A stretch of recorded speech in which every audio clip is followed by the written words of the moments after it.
Thank you so much for joining us on the Transportation and Logistics podcast, powered by Atlanta Dispatch and Humblebee Enterprises. I'm very excited to be here. I'm joined by a very special guest. We have Ben Tschirigi, who is the VP of Sales for Cowan Logistics. Very excited to have you on stage, my guy. Before we get started, I did want to just go ahead and say, look, preemptively, everybody, the truckers, the fleet owners that are going to be listening to this, International Road Check 2023, it's right around the corner.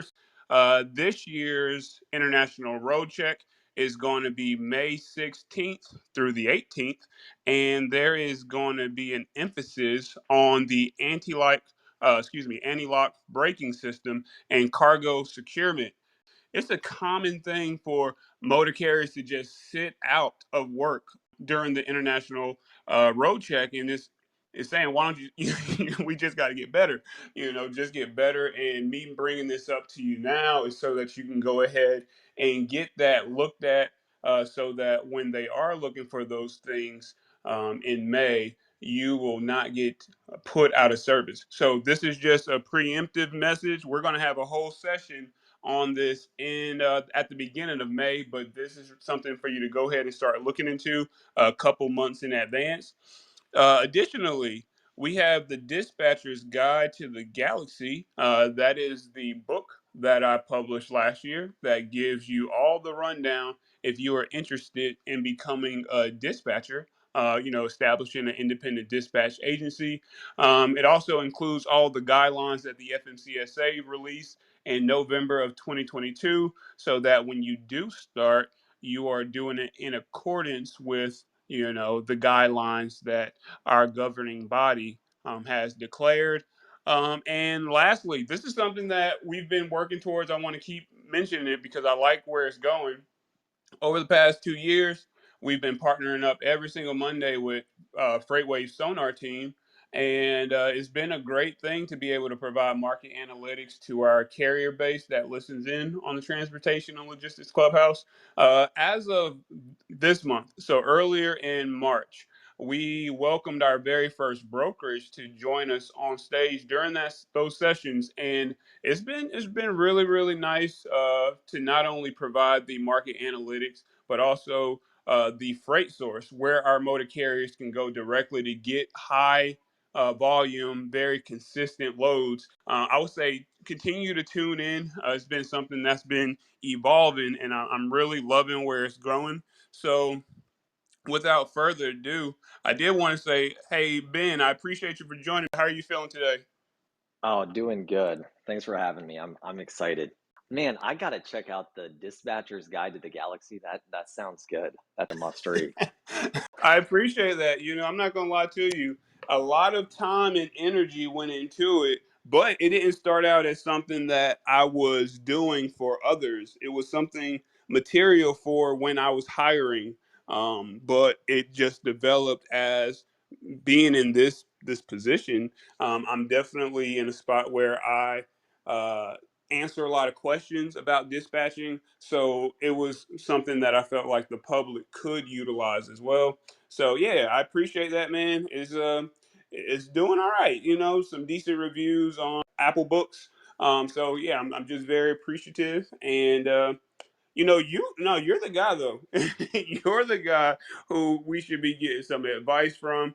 You've mastered the art of bringing your personal social brand and the things that you are doing outside of corporate America into what you got going on in freight sales. And it's interesting because I found you on LinkedIn, and LinkedIn was considered a place at one point to be a place that was strictly for the suited and booted professional. The person that had the polished LinkedIn profile, only spoke about business related activities and only positive messages at that. It wasn't even too many strong opinions that were contrary to whatever was going on. But now, we got baby pictures. you know, we Yeah. considering where we came from, did you ever see or think it was a time that people weren't going to think it was taboo to leverage LinkedIn in such a personal, a branded way? Yeah, I started out, I just like randomly posted. Like I would only really use LinkedIn if I was like thinking about making a career switch or something like that for a long time. And like I just always thought LinkedIn was sort of like you use it like when you need to use it, but otherwise the content on there is pretty much garbage. So why would you ever actually go on LinkedIn? But I just kind of randomly posted one time. I was kind of scrolling through the feed and saw a post, and I kind of reacted to it and wrote up a, a post, and I was like surprised at the engagement. I was like, okay, I think I underestimated LinkedIn a little bit.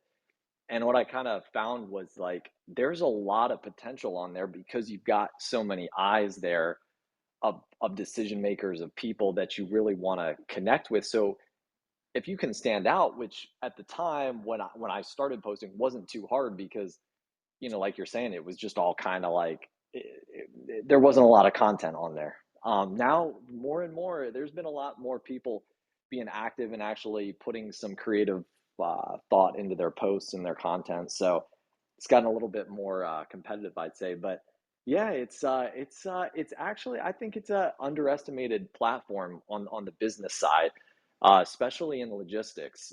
There's a lot of eyes, whether that's shippers, brokers, carriers, whoever you're trying to reach. There's a lot of eyes there. Yes, sir. I agree 100%. What were you doing prior to getting into freight? Did you go to school saying, "Hey, I want to be in freight sales"? Yeah, so I went to school thinking that I was going to be like on movie sets and work in the movie industry. So I went to school thinking I was going to do that. I was graduating, got my first job in the film industry, working on a movie set, and I got fired after one day after I lost a $50,000 camera lens, which was a pretty big oops. Um, Yeah. Luckily they found it. They found it, but I still got fired. Did they say And sorry? no, I mean, sort of. They were like, "Hey, I know, like, it wasn't exactly your fault, but the producer was like, yeah, you got to fire this guy." So, that's it. Um, so I was like, okay, maybe this isn't for me.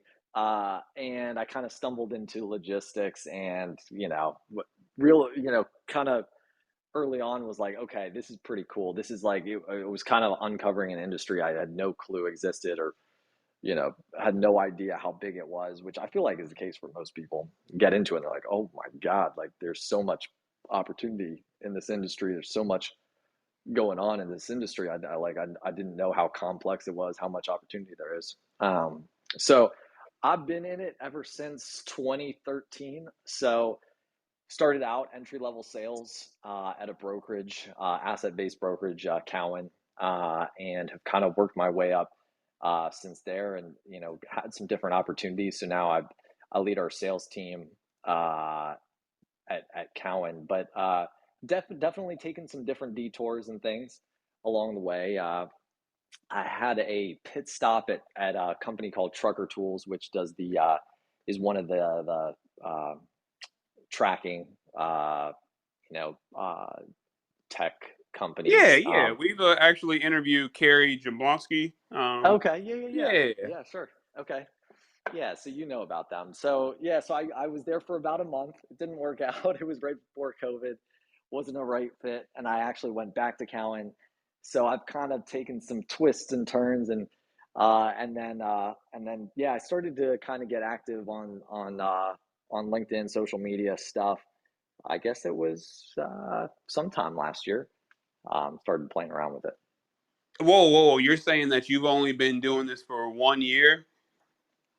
The social What? media side of things, Yeah, merging your personal, your personality, and all that only for a year. yeah. I ignored it. I just thought it was. I think there's a lot of people in transportation that are largely invisible, especially like brokers. There's a lot of massive brokers out there, 100 million, $200 million brokers that you've never like. You just don't hear about them at all. They keep a super low profile for whatever reason. Uh, and I was one of those. I mean, our whole company really has been like that. And so then I just kind of did it, and I was like, you know what? Man, I really underestimated this stuff. Like this is like marketing. Like when you actually put just even a little bit of thought and creativity into it, you can get some real results because you can really stand out. Agreed. Agreed. Just a little charisma will definitely set you apart from, a counterpart or somebody else that's going after that same bit of business. Okay, yeah, and that's interesting that you say that. I have met some people who, just via learning who they are from a colleague or a coworker, understanding how much business they actually control. And then when I'm reaching out to connect to them on LinkedIn, they might have 300 connections. You know what I mean? Mhm. And Right, it's like, right. why is that? That's interesting to me, but that's something that you've actually lived through. Oh yeah. Oh yeah, for sure, for sure. Yeah, I just kind of was like, you know what? I'm gonna try it and see where it goes. And I definitely, you know, I would never go back to not being out there and being visible because it helps so much, especially if you're, in the sales world, which I'm in. You know, if you're trying to reach out to somebody, whether it's a shipper or whether you're on the carrier side or broker side, if you're trying to reach out to somebody, if you've got a presence there, and maybe they've seen you or heard about you, maybe they haven't, but they're probably going to look at your profile after you send them an email, give them a call, leave them a voicemail, or shoot them a LinkedIn connection request. You know, they're going to check you out, or if they've heard of you, even better. It just gives you a better chance of establishing a connection and a relationship. Yes, sir. So, one of the reason I personally, became engaged in your content is because your satire, all right, your sense of satire about some songs and how you will remake them to fit some funny situation in freight. Was that the very onset of you dropping your music? Has it always been like that? Or have you progressively grown to the more funny comedy, make people laugh type of content that you're putting out? Yes and no. I I was in some of my friends. We started a band in college called Unicorn Apocalypse. So I've always kind of been on the weird, funny side in music. But I was just kind of playing around one day, and I was like, you know, this would kind of be a funny freight song. And I just started posting on LinkedIn. I was like, okay, I'm just gonna make one of these and throw it out there and see what happens. And I actually met my wife in college. She was a film major as well, and actually was much better at it than me, and actually stuck with it. So I just so happened to be married to somebody who's like really good at video stuff. So I was like, okay, I'm gonna make this song.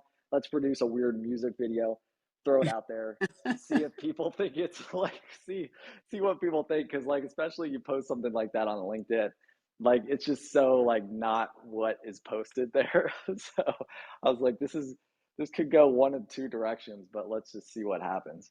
Oh, I love it, man. I love it. I mean, it takes guts to go against the grain, against the norm. Even back in the day, I remember my colleagues and people who I actually went to college with. They would purposely search out any and all of their coworkers to find them on social medias, to block them, to make sure that the world Right. did not cross at all. No, no crossing of the worlds. And I feel like now, people are empowered even to create their own brand, because their personal brand at some points, supersedes anything that they can do in the actual job interview or in that marketing pitch. And it's just a powerful thing. So the fact that you know you were inclined to push past all those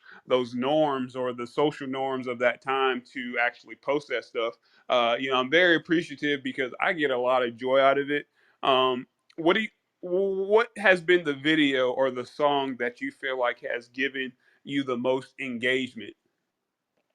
It was probably, I think it was one of the first ones I did, which was it was actually, I think the best way I've done it so far is I did one post. I actually wrote a song off of one of my more popular posts that had gotten the most engagement. It had a lot of comments on it, so I was like, okay, I could turn all of the comments from this post into lyrics into a song, and then kind of do another, like, hey, give everybody a shout out that had kind of contributed to the lyrics unknowingly by commenting on the post. And like that one did really, really well because it was cool, because it was like this, basically it was like a song that a bunch of people had written all together, that was just a goofy song about I think it was called things you can say in trucking but can't say on a first date. Right, So I remember that. yeah. So that was probably the best one.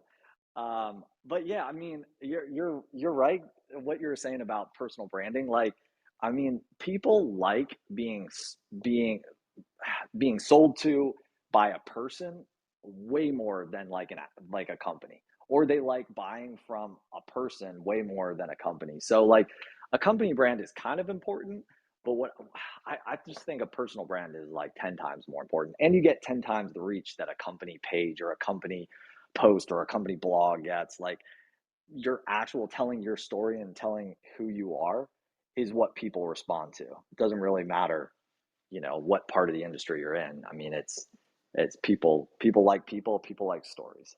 Right, I agree. I mean, that's one of the biggest lessons I've learned in life to date is we are all human. So connecting at a human level is going to take you much further than any other way that you try to, talk or approach anybody. You got to connect on a human level first, and then everything else tends to just come naturally.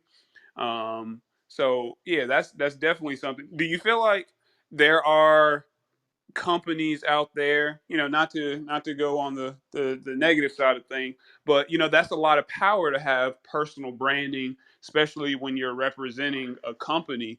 Do you feel like there are some companies out there that get a little intimidated or a little worrisome that what one of their employees might actually put out there, since they are inclined to leverage their personal voice? Yeah. Oh yeah, 100%. I think that's the biggest fear, is like, well, I can't like give a platform to my people, because what if then they get a higher paying job somewhere else? Or what if they like what if then they get a platform and then they have something negative to say about my company, and now they have this platform? Like, all of the negative things that could happen are what, like, I think a lot of companies think. But I think what happens in reality, and I've tried to get I've tried some with some success, with some not so much success, more people at our company to be more active on social media. And it's tough, because I think a lot of people do have the outdated view of what LinkedIn and being a professional is, which I think, is really, really changing. But I think the positives far, far outweigh the negatives. Going back to your point, like what you can accomplish. Like, I think of the brands out there that I see on LinkedIn that do really, really well, like CS Recruiting, or Freightvana, or Steam Logistics. Like, some of these people, where like their people, I think of their people as the brand, not like, I don't think of their company as the Right. brand. And that is so much more powerful than, yeah, just your company generic stuff. It just has so much more of an impact. And that, it's just like the positives outweigh the negatives. Sure, there's always risks with like having your people, um, as having their own brand separate from your company. Oh my God, what's gonna happen? But the positives just far outweigh it. Yeah, I agree, and that is true. That's my same perception about Freightvana. We've interviewed that brother Shannon Breen on this stage as well, and I love how he really empowers everybody that's a part of the organization to do them, and how policing what they do isn't the goal, nor does it benefit anybody? You just got to empower people to kind of surprise you with what they can do versus try to, limit or control or encapsulate. So I agree. Thinking back at it, right? You've been doing sales, freight sales since 2013, and you just started releasing content, music wise and funny stuff wise for the past, let's just say, year and a half.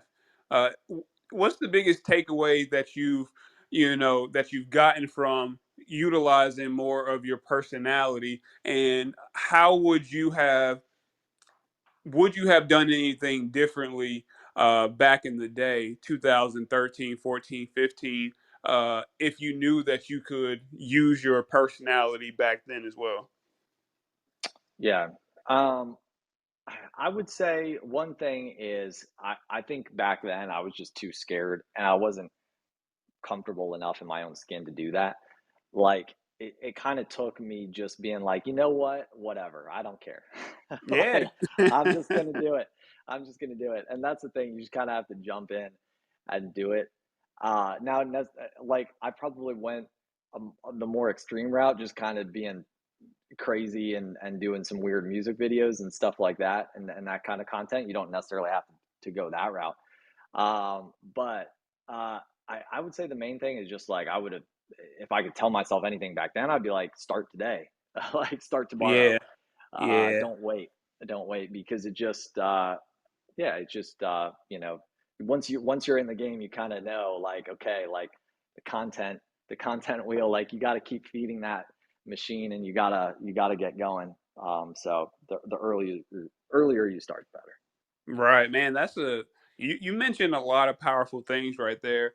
One of the things that resonated most with me is being too unsure of yourself, early to really try to do anything outside of the norms, and why it's so important to push yourself to failure as much as possible when you're earlier in your life, so that you can learn yourself, you can grow, and not be handcuffed by, again, what social norms are. And yeah, I feel like that's probably something that I can definitely resonate with, is just getting beyond that fear and starting now to really pursue and do the things that you really want to do.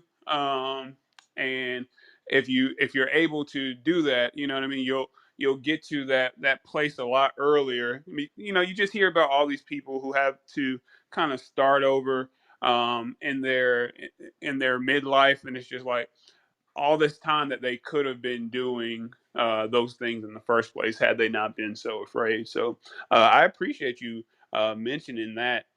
You do got this one song, man. You got this one song that had me cracking up because I love the original song. Somebody that I used to know, I know that song forwards and backwards. My wife and I, we can sing that together and just laugh. So when you did that remake, some broker that I used to know. Oh my God, it had me dying laughing. What was the inspiration, my guy? What was that? Yeah, yeah. I think I was like just like I don't know, listening to music on Spotify sometime, and I heard that song. I was like, oh man, and that thought popped in my head. I was like, that would be perfect. That would be perfect. Like you're in trucking long enough, like it's like brokers trying to screw over carriers, trying to screw over brokers, but like everybody's but at the same time, you're not always trying to screw somebody over. Sometimes you have like an honest relationship with somebody, you're just trying to make it work, and then they burn the bridge, and you're like, ah, like I was like, oh, that's perfect. That's a winner right there. Had to make that. Yeah. Yeah, no, I love it. Was that your wife on the female vocals? No, so what what I did was I I first tried to sing it in like the key that it's in, and I couldn't I could not hit it. I usually play the song to my wife to see like, okay, what is this bad? Is this good? Like, and she was like, that's terrible. That's bad. You got to redo that one. So what I did was I recorded it much lower, and then I just raised my voice. So like the second half of it, I just raised it way up, and I was like, okay, that's kind of passable. That is hilarious, man. That's so both of those voices are yours. You just pitched up the second one. Yeah, yeah, yeah, Look, exactly. I'm definitely gonna have to pin, like when I post this onto the podcast. I'm gonna have to put a link to that video so that everybody knows exactly what we're talking about. There you go. But There you go. that was golden, man. That was definitely golden. Like I said, that's one of my favorite songs. It's very powerful. It's a lot of emotion in that song. So I think you chose a good one. Oh yeah, there's another. I got another one coming out soon too. It's good. It's another cover, so it'll be good. Oh, nice, nice, nice. Okay, so like when it comes to you putting out this content now, your reach is much further than you even know. People who you've never even met face to face or interacted with on any social platform, they're seeing your content now. And has there been the time yet where there was a prospect that you had not yet reached out to, but you really, really, really wanted to work with them, and they hit you up first because they saw some of your content? Oh yeah, yeah, yeah. We've gotten customers out of that actually. It's kind of weird. It's crazy. I'll get messages from people who are like, "Hey, I saw that video. That was really weird." Be like, I've got a freight bid coming out next month. Do you guys want me to include you or something like that? So we've gotten customers out of it. I had one where I was stranded at the airport for missing a flight, and I was like, man, uh, that stinks. And I was just like, I'm just gonna make this into a LinkedIn post somehow. And then like later that night, in between connecting flights, I got a message from somebody who was like, "Hey, I'm gonna like, what's a good email for you to reach out for a bid?" Like, it's weird. I've been on a call before too. I was on a call uh, where it was like somebody normal, like it was a prospect I had just reached out to, and I was on a call. He's like, "Oh, you're like the like like I had my video turned on. He was like, "Oh, you're the like the Tiger King in trucking." I was like, "Yeah, I guess you could say that." So I think it's like what I've learned is just like, yeah, it does kind of have a reach that you don't necessarily know, or people don't necessarily tell you. But sometimes they do, and that's cool.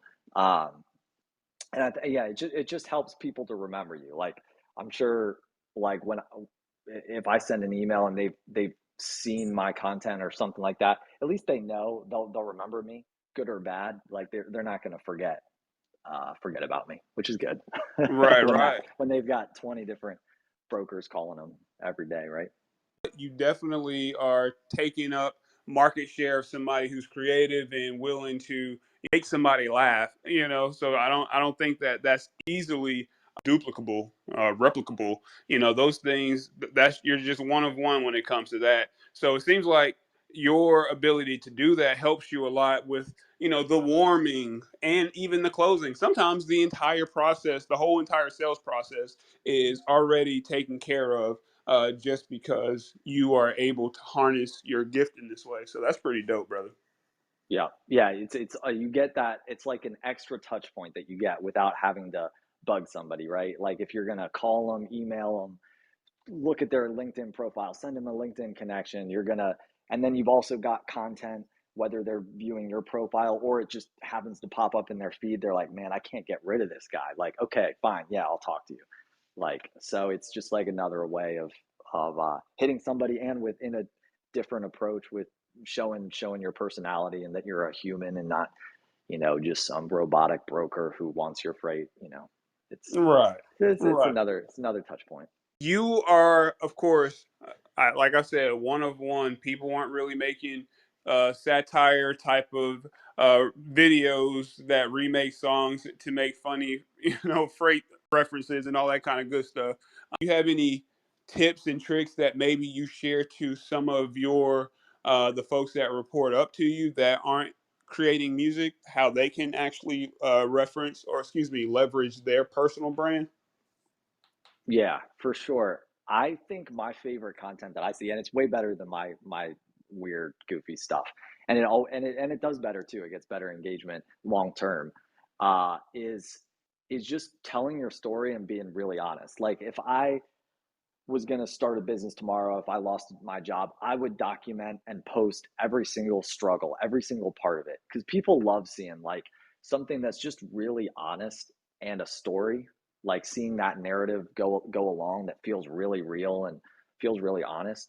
That stuff does really, really well. And like that's my favorite stuff to see. And I think people, it resonates with people is somebody's personal story. Everybody has a story, everybody has a journey. And so if you've got nothing else, if that's all you've got, but you're willing to put that out there, you're going to be way farther ahead than somebody who's just doing stupid, silly music videos, which really is cool. It's fun to do. I enjoy doing it, but it's not as effective as that. That's really, I think, the best thing that you can do. Okay, no, I think that's some strong advice right there. Nothing better than just some good old fashioned honesty, because that allows people to connect with you as a human. Not too much facade in that, and yeah, no, that definitely allows people to connect with you. So thank you for sharing that.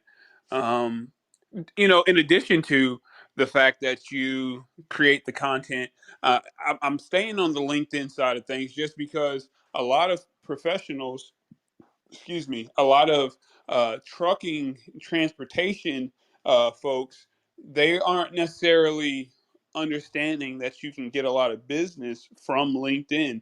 You know, a lot of people are still leveraging the Instagrams, the TikToks, which is, I'm not saying that you shouldn't do those, the Facebooks, all those things, but there is a higher percentage of decision makers who are actually involved and engaged on LinkedIn.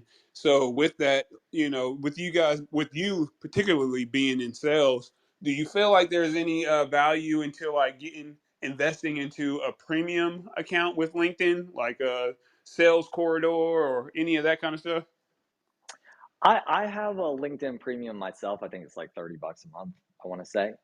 But I don't have like sales navigator Oh or something yeah, like that. yeah, yeah. Uh, but uh, you know, I think it just depends what you're gonna use it for. Maybe like I, it's a good question. Like I don't know. I've done it both ways. Like I have had LinkedIn Sales Navigator. I've paid more money for it before. Um, I really like just multiple touch points. Like if you like Instagram, if you like Facebook, if you like TikTok, LinkedIn, like hey, use everything. Hit people up on every platform you can, or be a presence every platform you can. I mean, but yeah, you're right. I mean, LinkedIn is pretty powerful B2B. I mean, it's pretty tough to beat, especially whether you're a carrier, broker. I mean, it's you've got you can connect with the right people, the decision makers, and whether you're even if you're not putting content out there, you can still connect with them, reach out to them as another touch point, whether you're emailing, calling, or whatever you're doing on the other side. I got you. I got you. Okay. Look, I'm gonna, pivot just a bit in the way this conversation is going to, talk still sales, but now, when it comes to you actually being in those conversations with those decision makers, and you have to, kind of sell that solution, does it now come up the type of carriers that you guys have onboarded that the shippers want to know about, and is that ever a deciding factor of whether you're going to get that business? Yeah, in terms of like what does our carrier base look like? Is that what Yeah, you mean? yeah, Yeah, that's exactly what I mean. I think the main thing, and this was really true since like 2020, where like 2020, I mean, I guess it shifted in a big way, but not exactly. Like 2020, the name of the game was like, do you actually have capacity? Like you could quote anything in 2020, especially on the drayage side. You could quote anything, but if you didn't actually have a relationship with a carrier, like it didn't matter because you could not. There were a lot of times where we just could not 2020, 2021 find capacity. And so that was like that was the sell, was like it was really actually knowing where do we have capacity, where do we have strong relationships on the carrier side, and then actually selling at those ports, those markets, to shippers and saying, hey, like, and it's tough because shippers get called by like 15, 20 brokers a day. So you have to really be like, I'm serious. Like, honestly, I've got a carrier that can do this. This is a backhaul for them. Like this is a perfect fit for us. Like, and in 2020, 2021, that was like the sell. I think now, uh, still, that is like a big thing that comes up for shippers because they're not going to add anybody new right now. Uh, they don't need more capacity right now. Uh, they're not going to add anybody unless it's actually a huge, like, it makes a lot of sense and it's a big value add for them long term. Because they know, like, short term, like, I'm fine, I'm doing fine. 90% of shippers are doing just fine. So whether the market goes in either direction. Yeah, I think it's a big deal for us is trying to make sure we have relationships with carriers and selling to that capacity and really selling in markets where we actually have real actual capacity and real relationships. Gotcha. No, that makes perfect sense. And I appreciate you breaking it down that way. The reason why I was prompted, just due to safety score and, the amount of violations that they've had and the age of their authority and just all these things that kind of have been put in place or I guess really even made more stringent to protect against some of the nuclear verdicts, that have been going out over the past couple of years, and what is that doing to the sales process, and just what are they wanting to see? And you made a good point of just they want to make sure you truly have the capacity. Um, but I do see brokerages tightening up their requirements every single day. Is that something that you guys have even entertained? Oh yeah, and for us, it's been like our insurance has come to us and say, hey, you like we've always actually really had very tight, pretty strict requirements. Like we get people from other brokers who are like, oh wow, like your carrier requirements are pretty strict, like from where I was.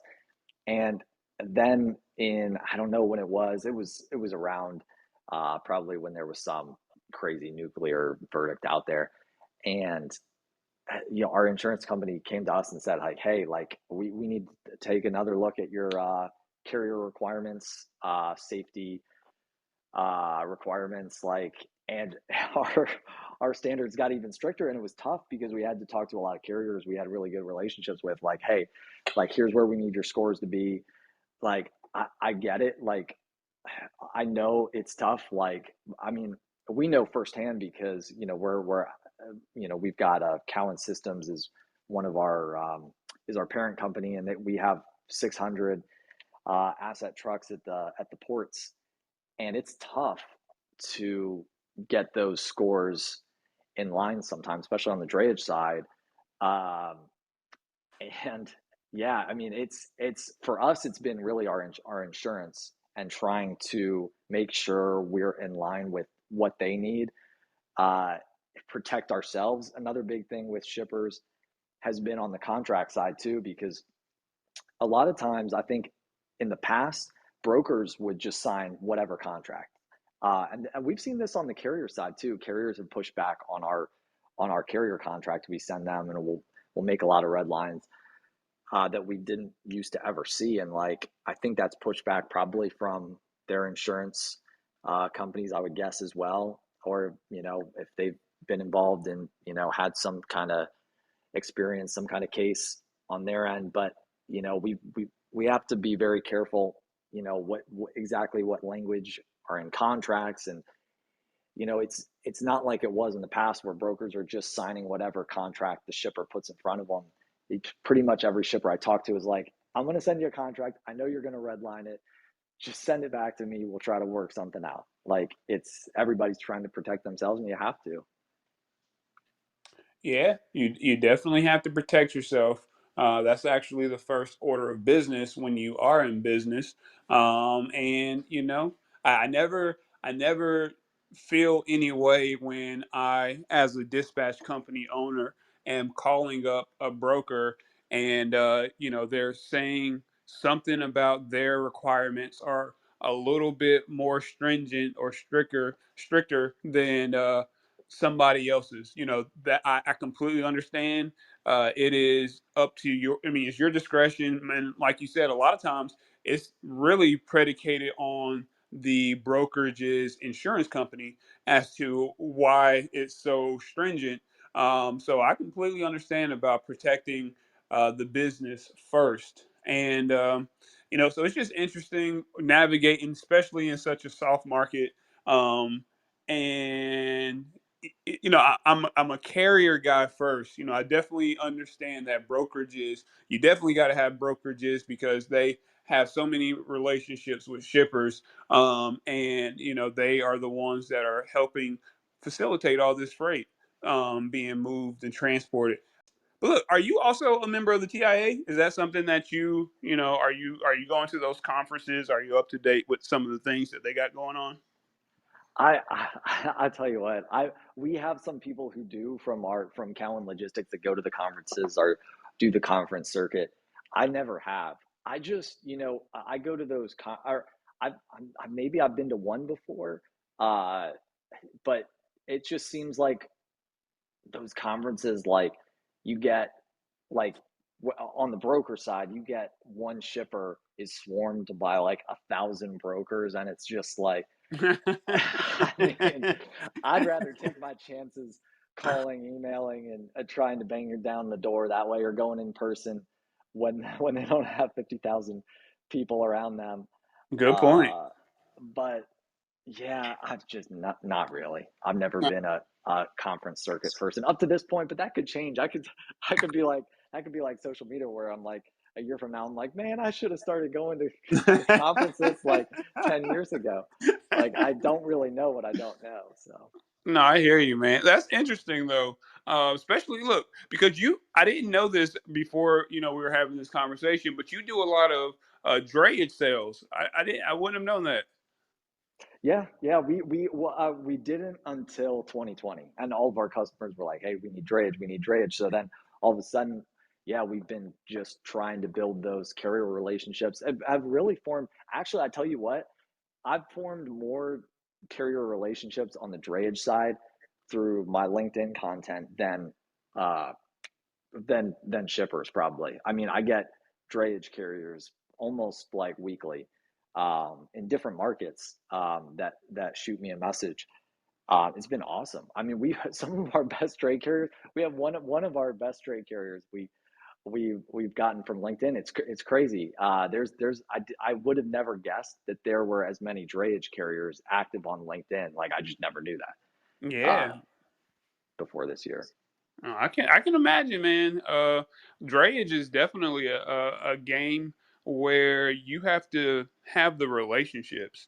So, going onto a load board, I'm not saying that you can't get opportunities on a load board, but there is a lot of value in the relationships because then you'll know what you're doing for, the next few months versus having to hunt every single day. So once you say it like that, it doesn't. I'm not surprised that more of the fleet owners that are in Dre are reaching out via LinkedIn. I mean, yeah. Actually, I want to talk to you more about this afterwards. I got 80 trucks for you, brother. Oh, let's go. All right, sounds good. But yeah, no, Send them that's over. that's amazing. And yeah, so I'm very interested to see how this market turns out, especially with everything slowing down and the conversations these days. Maybe you're hearing the same thing, or maybe you're having to tell your carrier base this these days is coming. Survive right now because we're going to be having some containers come in soon. Is that what the overall perception is these days? I would say a mix of a mix of both. Be honest, yes and no. Like we we're as a company, we've actually grown year over year. So we actually we probably went slower than we should have last year, from a growth standpoint, where we just really we did really well. It was our best historic, everybody had, record breaking years. And we did, but we, we were very cautious in our hiring because we wanted to make sure we had our system down right, and it's Right. probably true for like a carrier, right? Uh, like you don't want to necessarily buy a bunch of trucks, hire a bunch of drivers for a short term market, not knowing that you have the right systems in place, you have the right relationships in place with either shippers or brokers, to make it happen long term. So we went slower than we probably should have, but we've actually grown year over year. So we're on a good trajectory, and what we're seeing, I mean, it's been a brutal start to the year, although it's still been good for us. But I think it's going to be tough. It's going to be a tough year. Uh, I see. I was hoping for more signs of life, uh, for this like second quarter, third quarter, but it's been a quiet like March. It hasn't been as exciting as I was hoping it was going to be. But with that being said, like it always changes. I'm sure I would bet sometime next year is where we're really going to see uh, volume increase. And even if it doesn't, like you were saying about carriers, like hold on, it's coming. Like there's going to be a lot that can't. And whenever capacity goes down, then all of a sudden brokers and shippers are going to be begging carriers, "Hey, whoa, we need capacity. We need capacity." So Yeah. one way or the other, it's coming. I mean, you're right. You got to hold on, but it's volume. I don't see volume picking up that much second half of this year. Oh wow. Yeah, that is the nature of the cycle. That is down now, but definitely you throw a rock far enough and you're going to come to a time where the capacity is needed again. And I want to say I've been following freight waves pretty closely, and just the way their economists are saying the market is doing. And I want to say since the end of 2022, the common theme was, oh, we're still searching and waiting for the bottom, and they continue that through the majority of Q1, but last week, I believe, was the very first time that they said, "Hey, this is the bottom. This Yeah, is the bottom right here." So yeah. that makes me hopeful. That's hope. Yeah, that's some Yeah, hope. so maybe this is when uh I agree. It's probably gonna be a wide bottom, but at least it's making me hopeful about what's coming in the near future, especially since that's been the response that I've gotten from a lot of brokerages and freight forwarders that the capacity needs are going to be soon. They got all these ships coming in, but it's just not been something that they had some immediate opportunity. So again, I'm hopeful, and I'm not going to stay on that too much. But the reason why I brought up the TIA is because of what happened in the news recently. I'm not sure if you've ever had an opinion on the whole transparency discussion of how much is everybody getting paid out of the ordeal, but the request that the TIA submitted to the FMCSA recently it got denied. They said that they don't want to remove that verbiage from the regulations. Do you feel like that plays a big part in what you have going on? And are you? I mean, you might not even have experienced this, but do truckers and fleet owners actually request the information to see what the sales are really looking like? That's a good question. I honestly, that was the first I've heard of that. Oh yeah, yeah, yeah. I'm So not up to it date. came out I'm not on up to date. Friday that Okay. it got denied. So the request that the TIA submitted to remove that language from the was it the code of regulations, got you got over. It said no, we don't agree with you, T.I.A. It's going to remain in there. So I just know that this whole transparency situation has been growing more and more and more over at least the last 5 years. With last year it being highlighted quite a bit, with the rates being what they were, and then when the rates declined, and it was just that whole that Hmm. difference between the golden age of trucking when uh, things were super super low, right when COVID hit, but then there was that boom, and there was all that margin being made, and the money's not really being given to the carriers. So it got a lot of attention at that point. Um, is that how do you feel about it? If you have an opinion, Yeah. I'm not, that's not what this conversation was about. No, sure. I would actually I blame I blame the big brokers for that. Like Uber Freight, Convoy, like those people that gobble up a bunch of loads, all the high volume shippers, and then, they've been losing money for every quarter they lose tons of money. And at some point you got to stop losing money and actually make money. So there Yeah. I mean, you know, I don't know. I think our philosophy and the way I think it works best is it's a partnership. Like we can't make money if our carriers aren't making money. Like if the carrier's not making money, then what good is it to drive the rate down as low as it can go until you drive somebody out of business? Like then you just lose that carrier. I mean, then you're starting from scratch. Like it doesn't help anybody. We're also pretty sensitive to it because our parent company, we have 2,000 trucks, 4,000 trailers. Like we know how it is on the asset side, and we know all the costs that go into it. I'm pretty sympathetic to carriers, and especially, I mean, owner operators. I mean, like brokers are I do not envy carriers having to deal with brokers. I mean, they are I I when I went to Trucker Tools for my 1 month sabbatical from Cowan, like I I mean, negotiating with a broker, wow. I thought I was a tough negotiator, but no, man, I was a sissy compared to some of these people are just a pain to deal with. They're the worst. I mean, Man. brokers are the worst. I totally sympathize with it. Um, I'd probably be more on the side of the carrier on it. Like, yeah, sure, let's make it more transparent.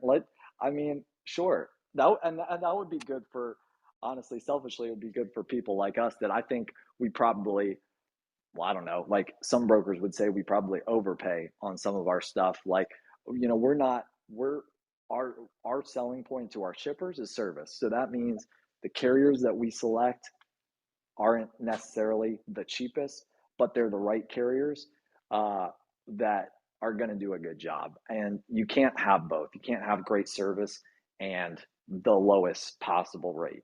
You Right. just can't. I Not long term. I agree with you, brother. I definitely agree with you. I appreciate you sharing your opinion, on that. I think it really resonates with the listenership that I have. We have folks that are carriers, dispatchers, brokers, shippers, manufacturers. People who own their own warehouses. But I think that, just generally speaking, what you just stated is the overall, feelings of my listenership and the way that they engage, with this podcast. So I appreciate you sharing that. Was there anything that we didn't cover that you felt like maybe we should have, when it comes to branding, social media and how it can help you in the professional arena? Anything with sales, anything that you might want to share, before we closed out the room. I think we hit on just about everything. I mean, I would say, just to reiterate, like I think personal branding is it's not just like it's a I think a lot of times people look at it as like it's a nice to have thing, like marketing, it's a nice to have thing. But like when you if you can your whole strategy, whether you're like, hey, I just want to form great relationships with brokers if I'm a carrier, or I just want to hang out on the load boards all day. Like whatever you're doing is going to be enhanced by actually having your story out there and for people to connect with you. Um, and that's just going to help you so much. Like it doesn't really matter what whether you're on the carrier side, broker side. Heck, if you're a shipper, there's a lot of I see shippers active on LinkedIn too that are have their own branding going on, which is cool. But it's just telling your story and just being honest about where you are and where you are in your journey is like that's a pretty powerful thing that actually really carries over onto the sales side, or whether you're operations or customer facing sales, wherever you are. Gotcha. Yeah, no, very, very good stuff. And for the look, last question for the shippers who are going to hear this, how important is maybe the driver's, perception of a shipper or receiver, as to how you, the brokerage, will want to work with them or move their freight? The driver's experience, does that play a part? And if so, how does it play a part in the way that you engage with a prospect, a client, a shipper, or does it at all? Oh yeah, it definitely does. I mean, we'll have calls with our shippers. I mean, we've had meetings where we talk about how we can make it a better experience for drivers, especially being, having our, like I said, parent company with that has trucks drivers. I mean, if you can actually improve the the experience for the driver, whether that's shorter loading times or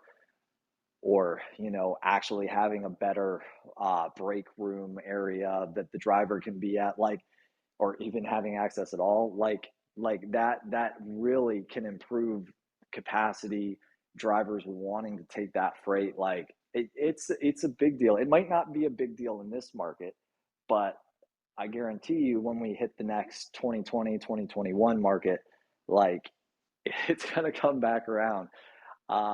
And so, oh yeah, no, it's definitely something we talk about. And there are shippers out there that you talk to that, it's not really a priority to them, or they don't really want to hear it. Um, and they're just ultimately, they're just kind of shooting themselves in the foot and kind of hurt themselves by not taking the driver into account. I think it is very important, and it's something you want to be thinking about. Yes, sir. Yes, sir. Well, look, brother, man, I truly appreciate you for joining me here on the Transportation and Logistics Clubhouse. And, I definitely look forward to being able to build this relationship, partner with you wherever I can, highlight what you got going on. But yeah, I truly appreciate you joining me here, brother. Thank you so much. Absolutely. Thanks for having me. Thanks, Shori. Yeah, no doubt. And look, everybody who's listening in, tune in Monday, 7:30 a.m. Eastern Standard Time. We're going to be partnering up with Freightwave Sonar Team, and next week, I forget who we're interviewing. We'll find out later. But Ben, you have a blessed evening, brother.